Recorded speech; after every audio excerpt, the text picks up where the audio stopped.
Hey, everybody. Welcome to, I guess we can call it episode 0 of the Logan and Faiez Show. Faiez approved that my name would go first because apparently it's age before beauty and that Faiez might be tough to search for or spell. Nobody's going to find us if they're like Faiez and Logan Show. All right. This is never happened. So Logan and Faiez, we're all good with it. Yeah. You know, we met 6 years ago, I think, at that men's group was the very first one. Something like and that. And a journey has taken us here now, sitting in the studio for the 3rd time doing a podcast episode, but That's the first time making it actually our podcast. I think so, yeah. And it was interesting because Faiez called me the other day and was like, I have this idea, and basically rattled off what we're now doing here, sitting here.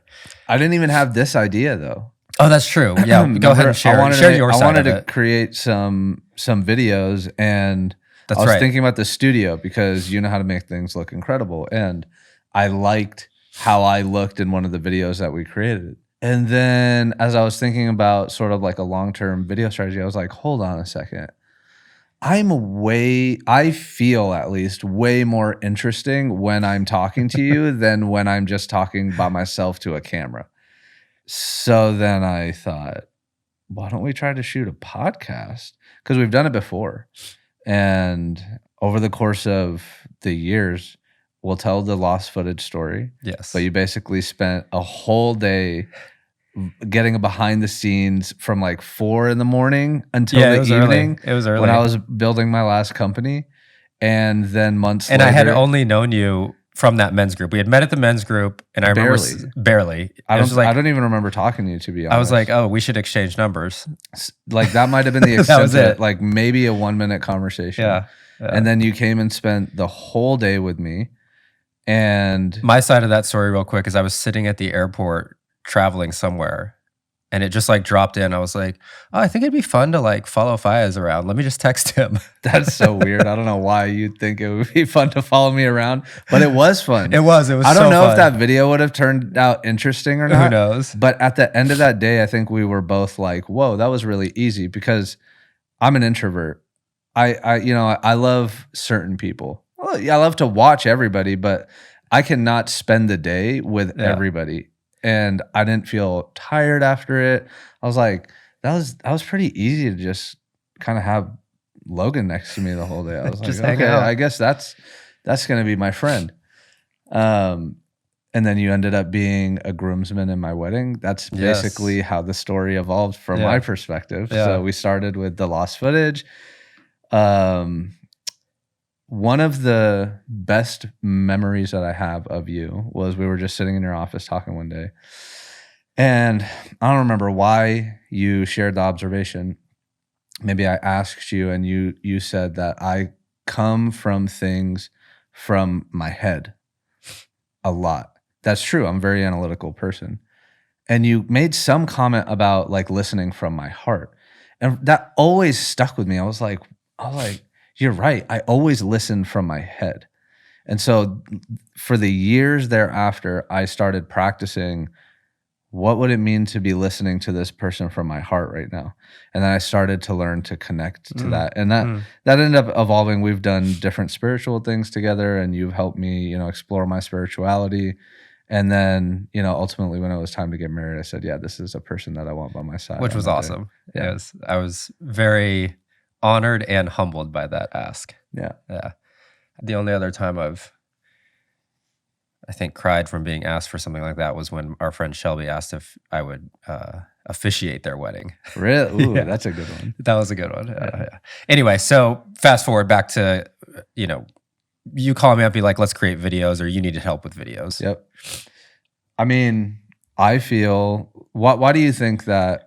Why do you even want to be sitting here doing this? Like, what do you want to get out of it? Because I feel the same thing you feel. When we hang out with each other and sit across from each other, it like feeds my soul. Yeah, exactly. And I think something good comes from that. I think when you're experiencing that with any person, when your soul to soul is connected, whether it's you're just having a conversation or you're out doing something or it's a group setting, you feel that. Mm-hmm. And I don't believe there's anything negative that can come from that. And then on top of that, I think that's the reason we're doing it. Like, I just like connecting with you. And it was weird because when you brought it up about doing the videos and then you were like, let's sit across from each other, let's make it a podcast. I had literally thought the day before, I was like, could me and Faiez just like sit and talk and turn that into a podcast? Could my negative ego definitely want to get into it. I'm like, who's going to want to listen to us? Like, can we actually be interesting enough?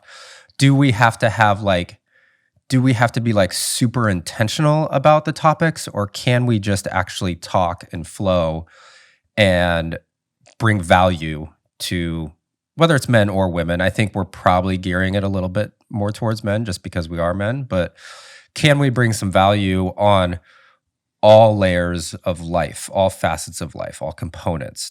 I don't want to just talk about entrepreneurship. I don't want to niche my way into content creation. That's what I do all day. I don't only want to get woo-woo and talk about spirituality. I want to talk about being a father.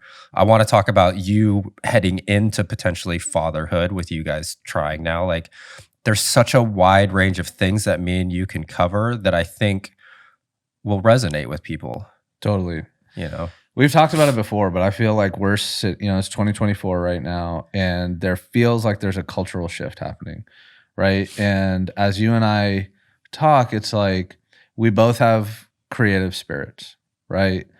If anything, I just enjoy showing up and creating something with you. But when I think about what I want to contribute to the world, specifically through sharing our conversations with others, it's like, what do I want to represent? And what I shared with you the other day is like, I have lived in different energies at different stages of my life. Like when I was in my late teens and early 20s, I was hyper aggressive, right? Like I was very driven by just like a ultra aggressive energy. I loved violence. I was extremely ambitious.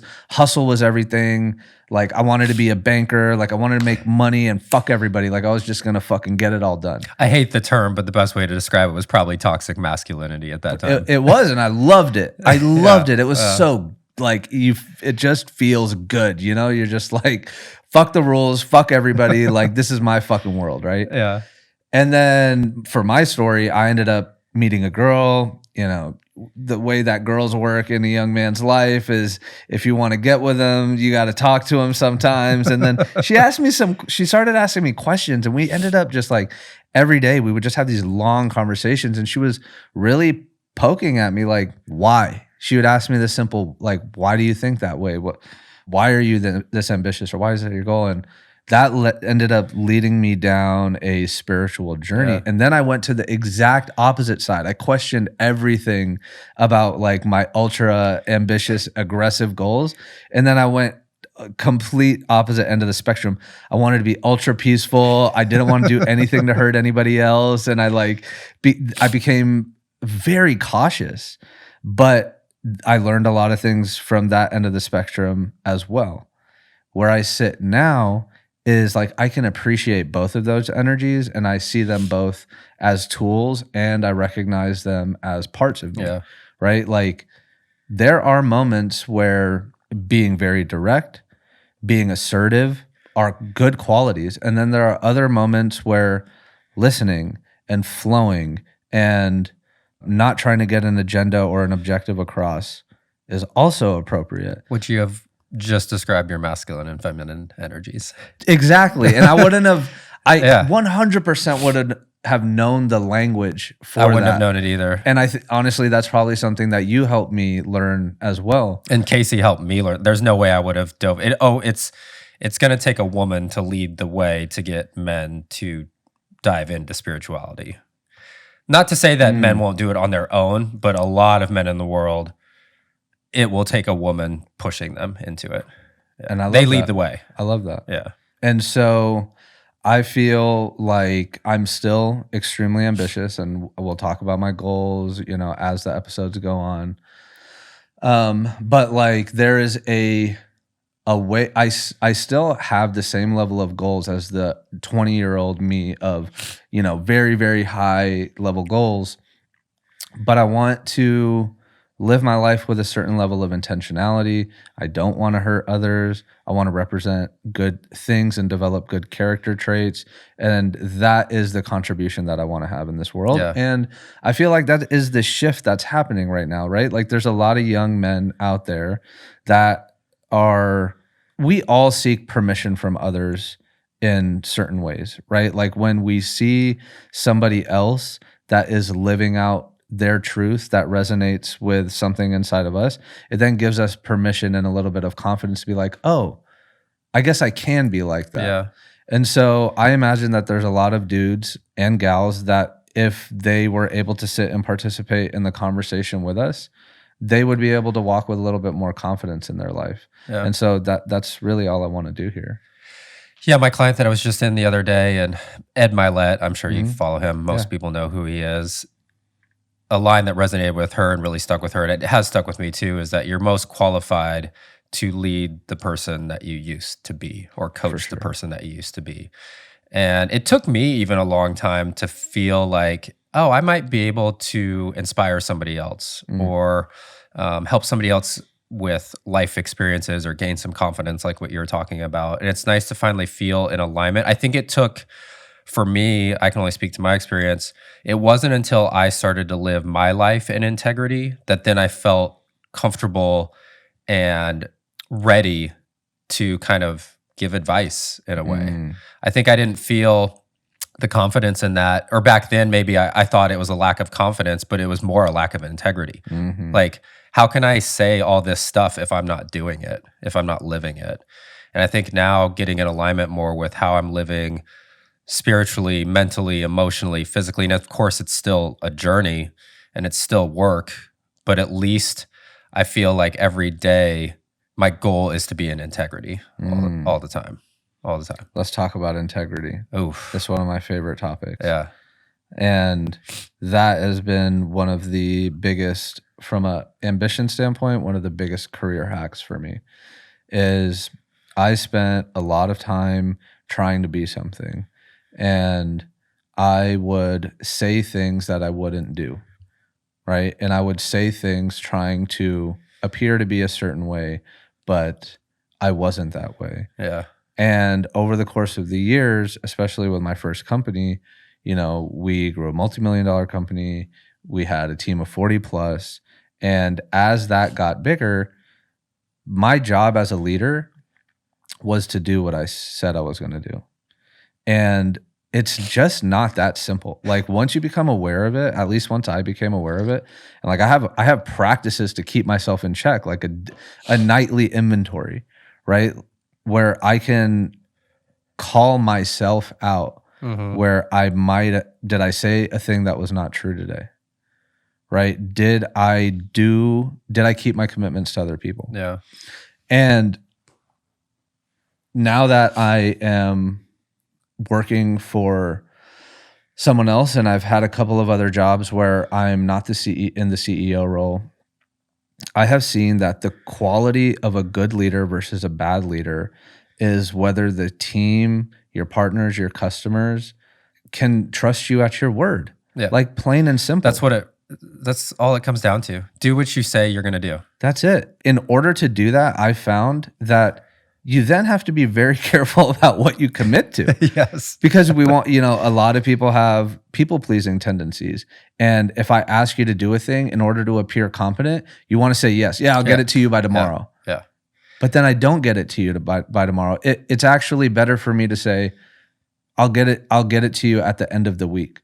Let me interject real fast. I just want to make this clear. I think a lot of people that end up not doing what they say they're going to do isn't because they're not integrous. It's because they overcommit. 100%. Like I don't think they're consciously thinking like, oh, I'm not in integrity. It's just I'm going to commit to do all these things, and then you realize, oh shit, I loaded up my plate way too much. Exactly. Yeah. It's a skill to learn to commit appropriately. Yes. And those are decisions that we all have to make because we have finite amounts of time and energy. And so every decision that you make has a cost, right? You had to forego other commitments that you could have made. And so again, that becomes a quality of leadership, whether it's in the workplace or in your home. Like on Sunday, I told Heather that I was going to take out the trash and I didn't take out the trash, and it led to a fight because the trust was fractured. Yes. She's like, how yes. can I believe what you're going to say? Like, you said you were going to do it and you didn't do it. It's so simple. It's so simple. And Yeah. it's a muscle like anything Yeah. else. It's like, okay, you're right. Yeah. And if I don't keep my commitments at home, then how do I believe I'm going to keep my commitments at work, and vice versa? And keeping the commitments with the most fundamental things, like taking out the trash, like waking up at 5 a.m., telling myself I'm going to set an alarm and I'm going to get my ass out of bed at 5 a.m. to start the day because that's when I need my best 2 hours before my kids wake up. It's like, if you're going to commit to it, just do it. Do it. When I was younger, maybe late teens, early 20s again, I would like be Google searching, trying to understand what confidence was. Like I didn't feel confident. I would appear confident, but I didn't feel confident. I would venture as far as to say, at least for me, I didn't even know what not feeling confident felt like. I didn't even have a term of what I was feeling at that time. Like it was more, I had zero clue of who I was. It was like a lost feeling. Like I don't even think I could put into words or describe what exactly was going on. Yeah. I can relate to that. Going from the feeling of loss, not having any direction, which contributed to the lack of confidence, what I now believe is that confidence comes from keeping my commitments. Keeping my commitments to others for sure, but fundamentally keeping a commitment to somebody else is keeping a commitment to myself, because I believe when I say that I'm going to do the thing, that I'm going to do the thing, and when I don't, it's like a death by 1,000 cuts. Yeah. If I tell myself that, okay, I'm going to go and I'm going to work out 5 days a week, or I'm going to wake up at, 4 or 5 or 6 or whatever to work on the thing that I want to work on. And each day that I don't do those things, it chips away subconsciously, at your soul. I stop believing in myself. Yeah. But each day that I do those things, I begin to build that self-belief. And then like, that's the juice. It is. And then what inevitably happens, you become better at the thing that you actually said you're going to do, which then also builds confidence in that thing. Totally. Which then resonates out or butterfly effect out to the rest of your life. You can't give what you don't have. You cannot give that which you do not possess. Yeah. That is probably one of my number one core values. Yeah. Is all of the unpacking of the word integrity that we just did. I didn't even start learning about living a life of integrity. It's so funny because my dad growing up would always say like, you got to have integrity. You got to have integrity. But it's like, I don't know really what that means. And he never really defined it for me. And it was, do what you say you're going to do. But as a child, like, you're like, what does that actually mean? And it wasn't until I started my spiritual journey that I really started to understand that, because then I got mentors that are like living in integrity and living what they're saying. And that's what changed everything for me. So how does that show up for you as being a father of 2 now? Man, because they are sponges. I got to make sure I'm doing it all the time. Like, because I just got told all the time how to be, I don't want to tell them how to be. I just want to show them how to be. Like, it's so funny. Like, every parent I know or every grandparent I know will always talk about, oh my God, kids are such sponges. Kids are such sponges. They pick up on everything. They do this. They see you doing that. And it's like, if you know that, then why are you not trying to live every moment as if they are watching you and they're going to learn that habit? And that's the integrity part. Like, if I know somebody is watching me, like my children, and I'm not perfect at it by no means, I'm by far from it, but at least I'm conscious and aware of it enough to go, okay, I need to make sure I can catch myself, whether it's like getting on my phone in front of them or something like that, I can catch myself fairly quickly and be like, oh, wait, put that away. They're going to pick up on that. I do swear in front of them every now and then, but it's something I have to catch also. But at the same time, I look at swearing as like, that's a part of life. They're going to learn it regardless. Sure.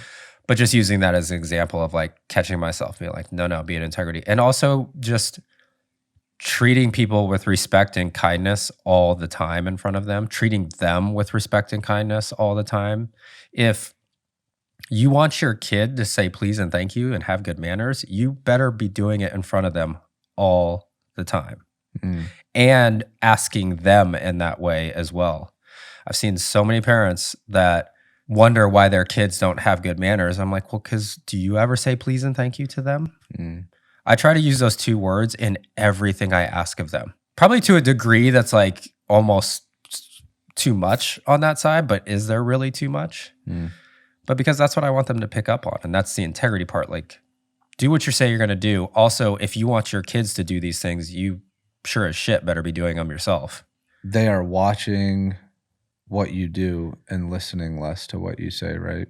And Yes. so I don't have kids, but this is also a key leadership principle. And so when I think about leading a team, specifically onboarding somebody new, of course, I'm going to share what our core values are, right? When we onboard, I'm going to tell them what is important to our organization and how we operate and how we treat each other, as well as the people that we serve. But if I do not live by those principles thereafter, and I don't demonstrate those values through my daily actions, then they become meaningless. Right. Right. And so, like, this goes for every small thing, right? How can I ask you to be on time to a meeting if I'm consistently late? How can I ask you to meet your targets if I don't meet my own targets? Right. And it's just the ultimate accountability mechanism. But in parenthood, when you're responsible from nothing to shaping the entire person, like, it's a whole other level of responsibility. It is. Especially because their brains are literally sponges, and they're just absorbing who you are. They're like in the absorbing early everything. years, they've got they do have both of your kids have distinct personalities out of the womb, and also like they're just learning how to be by watching you. Right. But that goes for everybody, dude. It does. And it's so funny because I see it happen in business where it's like somebody is leading and isn't doing those things that they're asking of somebody else. And slowly but surely, that respect that worker has for that CEO or that manager just slowly gets chipped away. Totally. And then that worker doesn't do the things that they've been asking. And then then the CEO wants to fire them. And Exactly. it's like, because they're not doing the things, it's like, well, it's not their fault. They lost respect for you. Totally. Like, go work with them. Go show them how to do it instead of being like, well, you're not doing this now. It's because you weren't showing them. 100%. Like, more often than not. Well, if you're the CEO of a company or if you're the leader of a team, period, if somebody on your team is not performing to your standard, the odds are that the problem originates from you somehow. 100%. I mean, your kids are a reflection of you, and all of your employees are a reflection of you. Point blank. And if you feel 100% confident that you are doing the things that you are supposed to do, then it's a pretty easy decision that that person is the wrong fit. Right. And that's great. And what is great is it'll be very crystal clear. If you're in integrity, it's so clear when somebody's it's not going to work. Exactly. You just know it in your gut. Talk about that, leading from your heart and save your mind. It'll stick out like a sore thumb. You'll just be like, oh, this energy is not working. Straight up. Yeah. I laid out expectations clearly. I know what I've been doing, what I'm supposed to do. We just let go of, quite frankly, multiple people. And my goal is for it never to be a surprise when somebody is let go. And so I have certain routines in place for that, right? Like, I meet with all my direct reports on a one-to-one basis every month.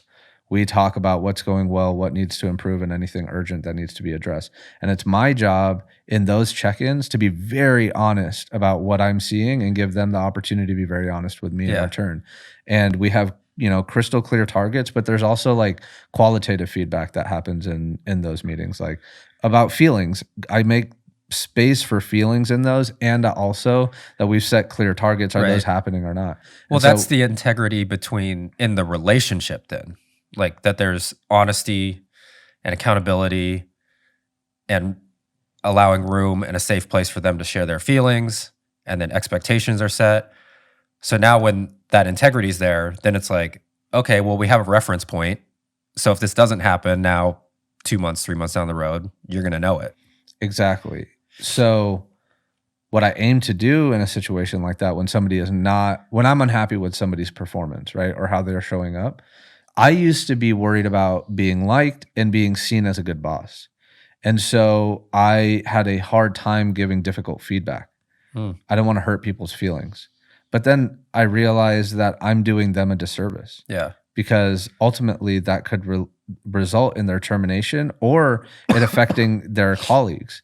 And so I had to develop the skill of being able to give difficult point blank feedback that this isn't up to standard. And so for this recent example, we cut a salesperson and I said, hey, if your numbers in February are the same as they were in January, this is not going to work out. Am I clear about that? Yes, that's crystal clear. Yeah. Okay, great. Now I'm going to do everything that I can to help you succeed in February. Yeah. Now let's talk about that. Yeah.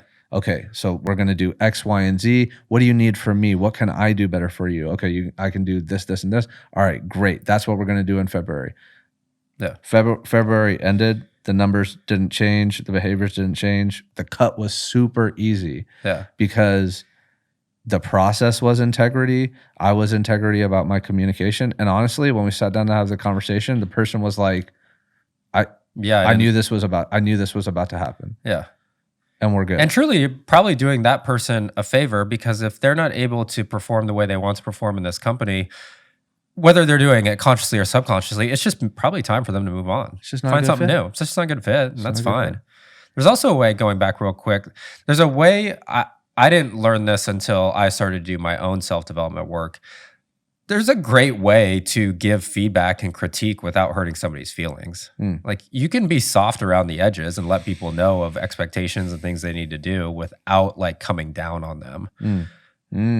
You know, without coming down on them like personal attacks. Yeah. 100%. Yeah, just don't get personal. If you don't get personal and they don't take it personal, then it's fine. Emotions can stay out of it. I love to talk about the behavior and not the person. Yes. Right? And I like to coach myself in that same way. It's not that, for example, I am a lazy person. I'm just doing lazy things in certain moments. Yeah. And I was trying to tell Heather, my wife, about this recently because she was being hard on herself about something. And I was like, you don't have to identify with that, right? Like you are not a lazy person, but maybe in, 1, 2, and 3 things here, you want to behave differently. So let's just focus on those moments. Let's just focus on the different decisions that you can make in that time.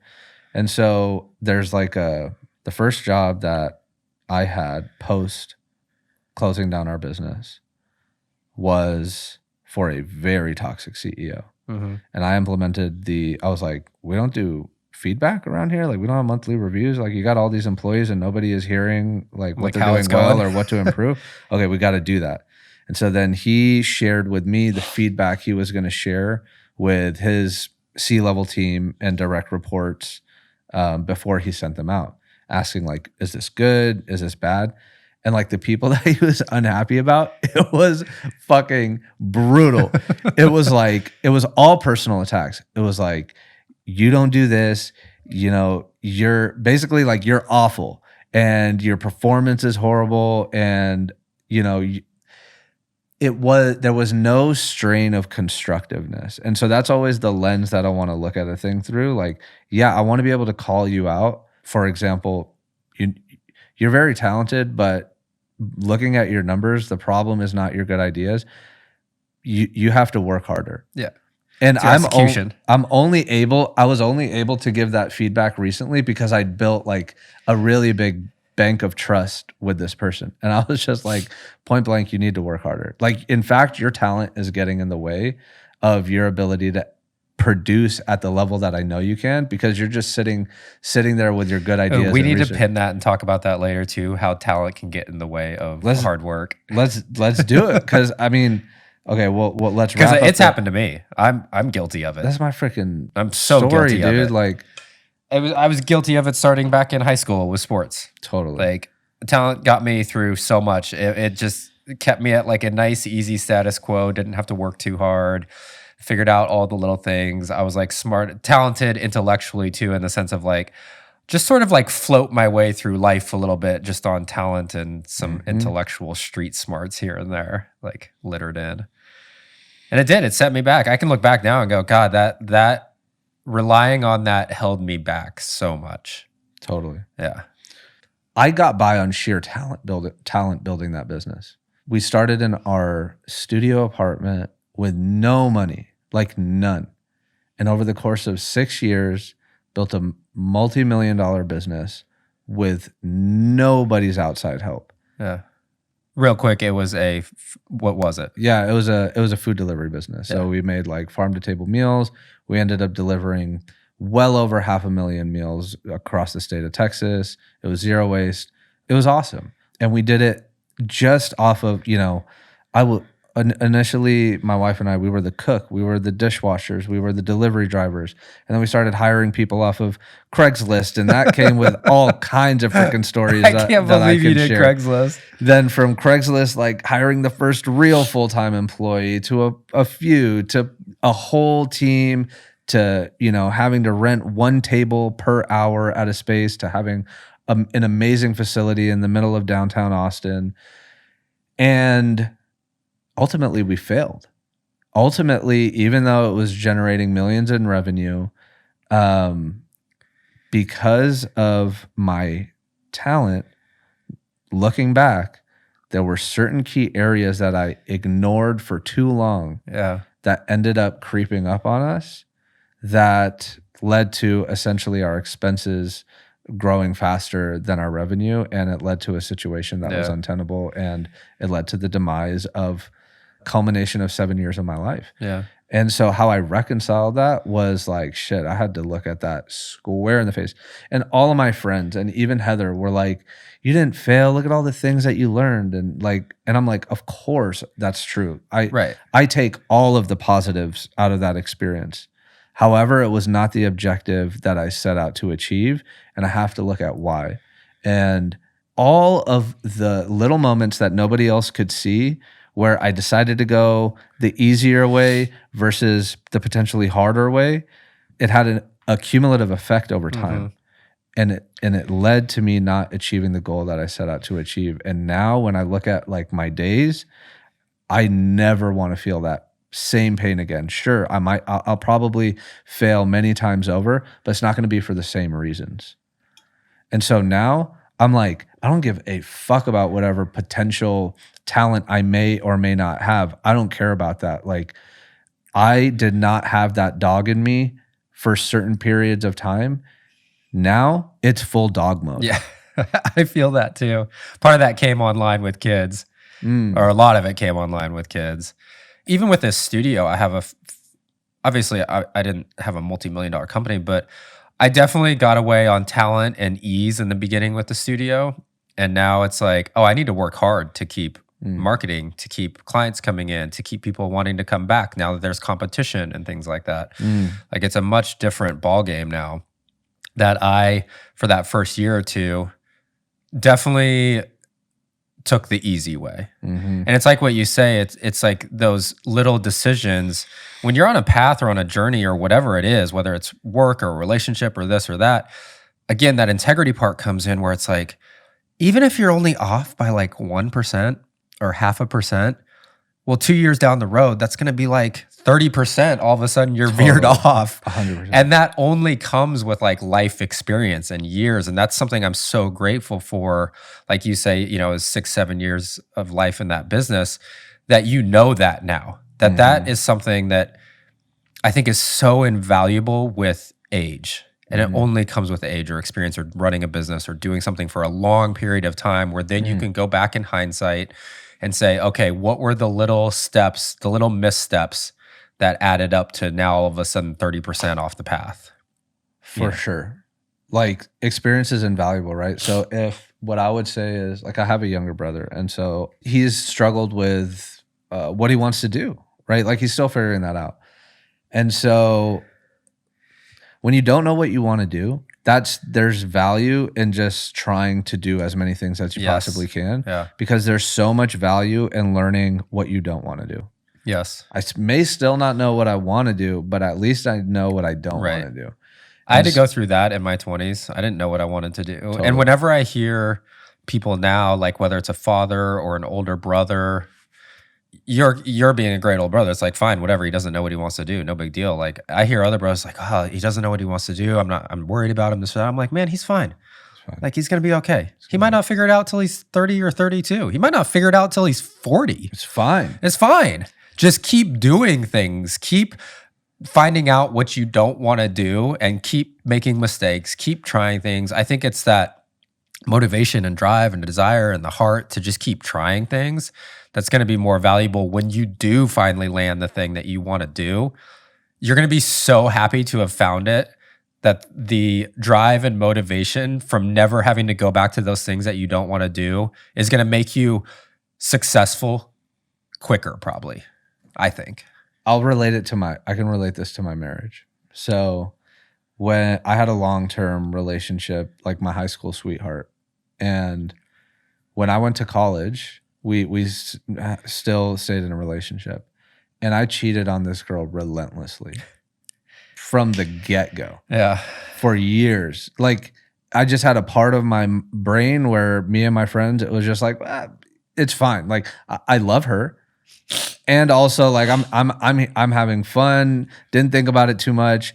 But there's no way that she couldn't pick up on it. But then I was a huge liar at the time as well.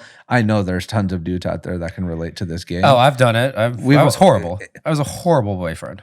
I was a horrible boyfriend. And ultimately, it made me extremely mistrustful of her. Right. Because I was mistrustful of myself. I know. Fucking asshole. And it became, eventually, like, she saw some messages, etc. Like, it was undeniable, and that was the end of the relationship. Yeah. When I ended up meeting my wife, when we started dating, speaking about what I know that I don't want to do, I was like, dude, I never want to do that again. I never want to do that again, because even though I was cheating on her, like, I still respect that girl so much. Yeah. Like, she was a great person. She didn't deserve all of that bullshit. Yeah. And I was like, I'm not going to do that again. And also, I didn't want to feel all of the mistrust and jealousy because of my own Just the actions poison in the you're world. I didn't want to drinking. feel that. Yeah. And I was like, okay, so that's not an option anymore. I'm just not going to be like that in this relationship. And me and my wife, we've never had any jealousy in our relationship. Yeah. We've never had any insecurity. Like, we know we're 100% truthful and committed with one another. Yeah. And it has nothing to do with her. It has everything to do with how I'm behaving. Right. And tying it back to the experience of, like, I know I don't want to do that again. Yeah. And so, again, that's like, that it's okay to make mistakes and be a shitty person for a little while. Just figure it out and don't go back to it. I want to know. So we both have interesting relationships with our dads, and there's so much that I'm appreciative of my dad for, and there's a whole handful of things that I want to do differently. And so now that you're a dad yourself, I'm really curious. Like, what qualities did your dad pass to you that you want to pass probably to Atlas, your son, specifically? And what are you attempting to do differently, and how does that show up for you? Man, you're asking this question at a tough time because I'm still kind of coming out of a little hiccup with my dad. Well, like I said earlier, I think the sort of overarching theme that I for sure want to pass to Atlas or to have between me and him is that there just needs to be a relationship. Mm-hmm. Like, I want him to know, and this goes for Noble too, but Atlas is my son. I want him to know that he can come to me for anything at any moment, and I will not judge him. I will not be upset at him. I will not be emotional. I will not bring in any of my own experiences with that or make it about me. I want him to know that he can just come talk to me and check in with me about anything that's going on in his life. And I'll, to the best of my ability, give him advice or listen or just be there for him, whatever he needs, period. So really, it's just building that bond. And now how that bond gets built, I'm still figuring that out. Is it I have a lot of experiences with him, so he knows that we just do a lot together? Is it he sees that I'm emotionally regulated all the time, so he knows he can bring up anything to me? Is it that he sees I'm not judgmental of other adults in my life. So then he knows I'm not going to be judgmental towards him. These are the things I think about, but do I know what's actually going to work best? I just want to believe that, again, being in integrity all the time is what's going to lead to that. Being heart-centered when I'm around him and my wife and my daughter, being emotionally regulated, like it's all encompassing to just know that his energy will mesh with my energy and that as we grow together, he'll figure it out. Now, I also recognize that probably no matter what I do, there's going to be times where there gets a little distance between us. I'm just going to have to accept that will probably happen. And an acceptance of that and having no attachment to needing him to be a certain way with me and just letting him be, I think is what's the thing that I most wish I would have got from my dad, is just letting me be. Because it was always, oh, you're super smart. You need to get your education. You need to do this. You need to do that. You need to play sports. You need to do this. Instead of like, ask me like, what do you want to do? What are you interested in? What are you passionate about? And I get it. Like our parents' generation didn't have that vocabulary or that consciousness. I've accepted that. He did the best he could, 100%. And I have no resentment. But that's what I just want to offer to my son is, you asked me another question was like, what does it mean to be a provider to you? Or what's that word mean to you? Yes, 100% there is the financial provider. Like I got to make sure our family is secure and we can have our home and our house and travel and do all these things. So yeah, money is the modern energy and I got to make it. But what I want to provide for my kids is just as many opportunities as possible for them to figure out, like what we talked about, what they do and they don't like. Whether that's hobbies that they do and they don't like, people that they do and they don't like, you know, as many opportunities and experiences as possible to determine that on their own. It'll be fun to watch it unfold and you try it, and I'll be taking notes. But you said something really interesting, which is, it made me think that I know that I can rely on my dad in the sense that I know he's got my back. Yeah. I know my dad's got my back, and I'm very lucky for that because I know that's not true for everybody. I've met enough people where that's not the case. I would say that's very much the case with my dad too. I know if push comes to shove and I really needed to ask him for something, he'll be there for me. He'll be there. Yeah. So like I'm super grateful for that. I mean, that is a foundation that I have subconsciously that allows me to do a lot of things. Whether he's like, I don't live on his payroll, haven't lived on his payroll for over a decade, whatever. But that emotional stability of knowing that I have a dad that loves me, like that's huge. And I'm grateful for that in life. And I have never been able to go to my dad for anything in terms of what I'm dealing with. Ever since I was a child, like I didn't feel like I could trust my dad with what was going on because I didn't think that he was like, he wasn't going to listen. He was just going to, dude, like the amount of racist bullshit that I grew up with and the violence, and I've told you the different stories, right? Like we can go into it on another day. Whenever I would tell him that, he'd be like, just focus on your studies. I'm like, what the fuck are you talking about, bro? Like, I just told you about some like shit that's really bothering me, and you're just telling me to focus on my homework. Go sweep it under the rug. Yeah, go sweep it under the rug. Focus on your Like, studies. I swear to God, my dad told me one time, he was like, you just need to play the nerd card. Like, nobody's gonna bother you if you just focus on being really good at math. And I'm like, what in the absolute fuck are you talking about? Like, I'm not okay with that. And so my aspiration whenever I become a dad, and basically in all of my relationships, is like being somebody that they can rely on, one, but also somebody that they feel comfortable having a relationship with. Yeah. Like being able to rely on somebody and having a relationship are, I think, what I'm trying to articulate right now is those are potentially different things. Yeah. And so I think what you want to aspire to have with Atlas is you want him to know that he can rely on you, but maybe there's a more expansive definition of rely on, not just financially, but emotionally. Emotionally, spiritually, physically, mentally. I want him to know that I can be there for him for anything. And that's not just whole surface package. level anything. Yeah. That's the whole package. And for me, that only comes with me continuing to do my work. I'm actually, I was telling Heather this. I'm like really stoked about this generation of dads Me too. Yeah. because I think we're all seeing this as important. Maybe not all. The people in my circle that I see entering fatherhood are prioritizing not only providing in the financial sense and also like teaching discipline and all of those good things, but being emotionally stable while but being doing emotionally it. stable, and maybe also helping do the dishes and take the trash out and changing diapers and not seeing like, you know, rigid gender roles, but like, no, we're partners.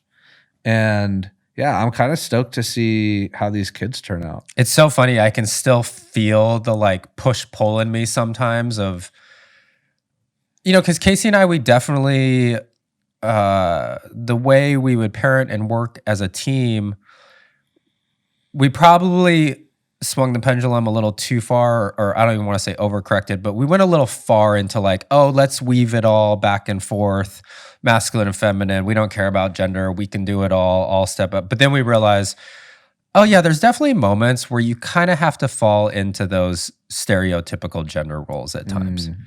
Because honestly, that keeps things harmonious, and that's in our like primal nature. We're not going to get rid of it. How does that work for y'all?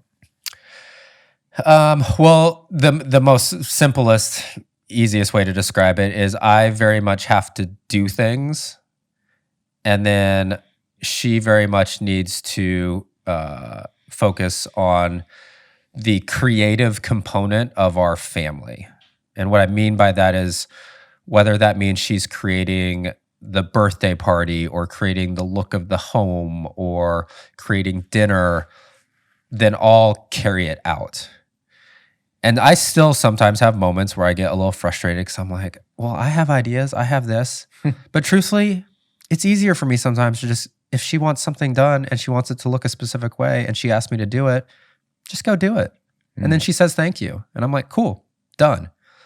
The energy that it took to accomplish that is so much easier than trying to get in a fight over like who should be doing it, who should create this, who should do that, why am I doing this, why do I have to be the male stereotypical gender role at times? Like, who cares? Is it keeping your relationship in harmony or disharmony? That's kind of the easiest thing I look at sometimes, and what we talk about all the time is, and in a way, what are the fruits? Okay, so if we're doing things a certain way and it's causing disharmony in the relationship, what do I care what the gender roles are or what society says or what the masculine feminine says? Like, decide what works for us that's in harmony. Because the more harmonious we are, our life is a breeze, even with 2 kids at 3 and 1 years old. And that's what I find in the mornings. Like, we've had people ask us, like, how do you guys do it? You guys have so much going on. Because you get into a flow of that harmony, say in the mornings getting kids ready, where we're not even talking about things. It's not even this argument or fight of like, oh, well, you woke up first and you had time alone. You should take care of the kids. Oh, I had to do this, so you go change the diaper. It's like, no, just what works in the flow of our morning that makes it easiest for everybody. And maybe that means like, baby girl wakes up, Casey gets her out of bed, then I grab her immediately. I take care of the diaper at that moment so Casey can finish a workout. Like, you just are starting to see, how is this going to benefit the family and everybody the most, so we remain most physically, mentally, emotionally, and spiritually sound at all times. Who cares how it is or isn't supposed to be? Just what works for you. In that way, I see a business partnership and a marriage very similarly. Yes. Any relationship. And I think that relationships are dynamic, right? From a business perspective, you hear people say like, you want to build a machine, right? Like, we've used machine and business as analogies for a long time, but I don't believe that they're machines. No. They're living organisms. Yeah. And living organisms are always in contact with the broader environment, which means things are always in flux. And so in a good business partnership, the way that you define your roles is you look at the needs of the organization and you divvy up responsibilities accordingly. To your strengths, to your weaknesses. To your strengths. And also maybe different people have to work on things that they're not so good at because of the capacity constraints, etc. But those requirements are also always in flux, which is why, you do weekly check-ins, monthly check-ins, reviews, roadmaps, all of these sort of disciplines and rituals so that you can work well together.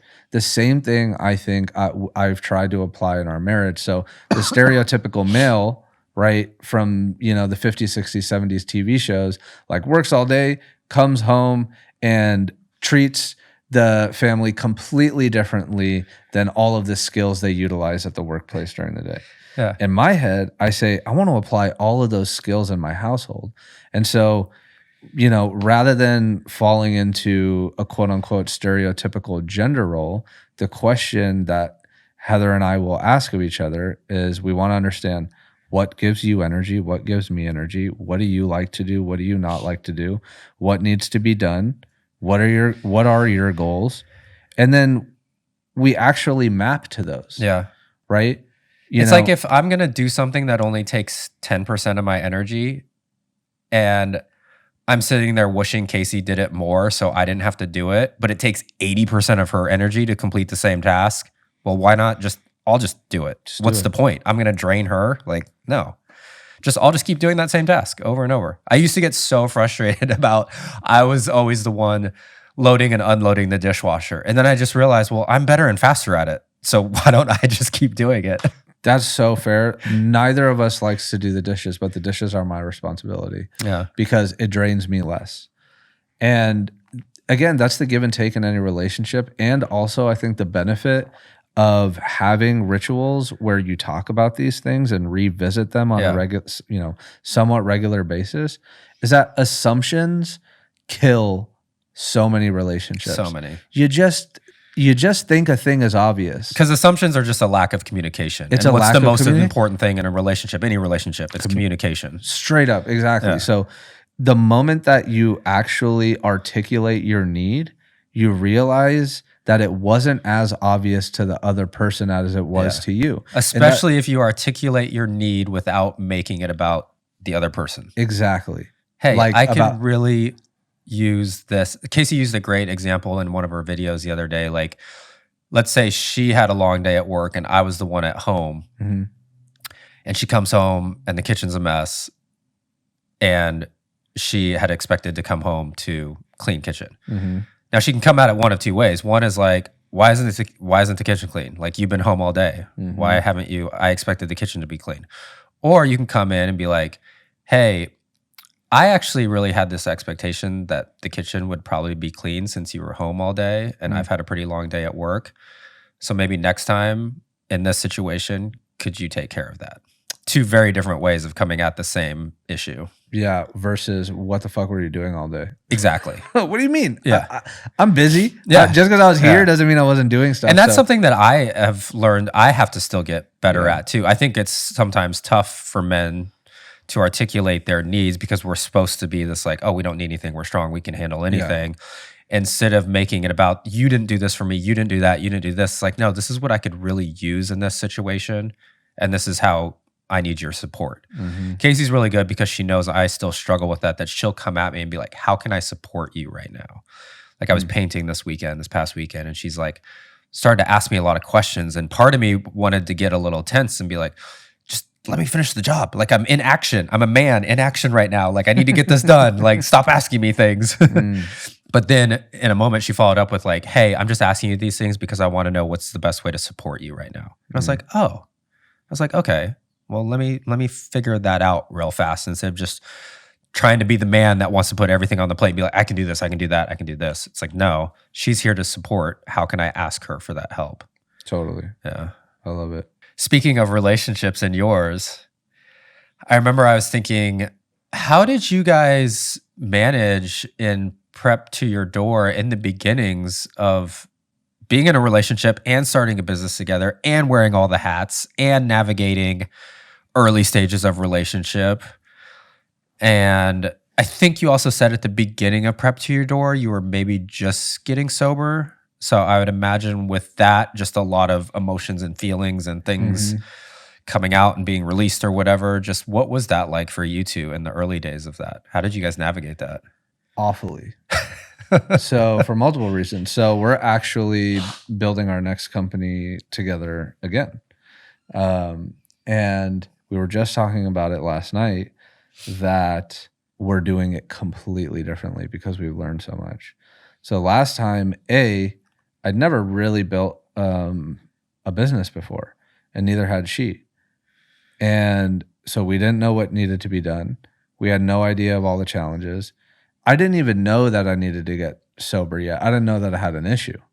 So my communication and the way I showed up and my lack of ability to communicate, commit, and follow through were absent. So we didn't do what we just talked about, which is communicate our needs and understand the needs of the business and then divide responsibilities accordingly. We just tried to get everything done. Yeah. And we had to get better over time. And so we did. Like, we learned a lot of things, but again, ultimately, even though we grew a business and had an amazing culture and, won awards and had a brand that people loved, it didn't work out. And so now, as we build our next company together, we have approached it so differently, and we've practiced all of the principles that we just talked about, which is, what are you going to bring to the table? What are you going to bring to the table? And the thing is we know ourselves better now through experience to be able to say, like, this is what I can really contribute. And she can say, this is what I know I can really contribute. And then there's a whole, table of things that honestly neither of us can contribute to well. And we say, okay, so what's the priority in terms of hiring for those needs? Mm-hmm. And then you just try to fill those gaps in the meantime until you can afford to hire for those needs. Yeah. And we're just ultra communicative about that on a daily basis. And so the partnership is far more synergistic. And it bled into our relationship big time when we were building P2ID. Now, again, we're more skilled. And skilled doesn't just mean like I know how to code a website or, post social media content or, do payroll. Those are all hard skills, right? But the soft skills of negotiating a relationship professionally and then negotiating a relationship personally, we are more skilled together and generally. Mm-hmm. And so I'm super excited to see. I think something so simple to remember, and I've heard this before, is you really just have to also remember you guys are a team. Like, Totally. I remember it's like remind myself with that with Casey, like nobody's sitting here trying to win or lose. It's just we're a team. We got to figure it out together. This was awesome. That took us to the top of the hour. Just like if the single soul who listened to this episode 0 all the way through, if you're the one lone person that listens to this episode 0, which basically turned into episode like 1 and 2, I don't know. But thank you for tuning in. I think if for nothing else, this is going to be an incredible journey for me and Faiez. So take a listen, give us the follow or subscribe on all the necessary social outlets. And we'll bring you some more fun episodes with lots of different topics to talk about. Yep. See you in the next episode.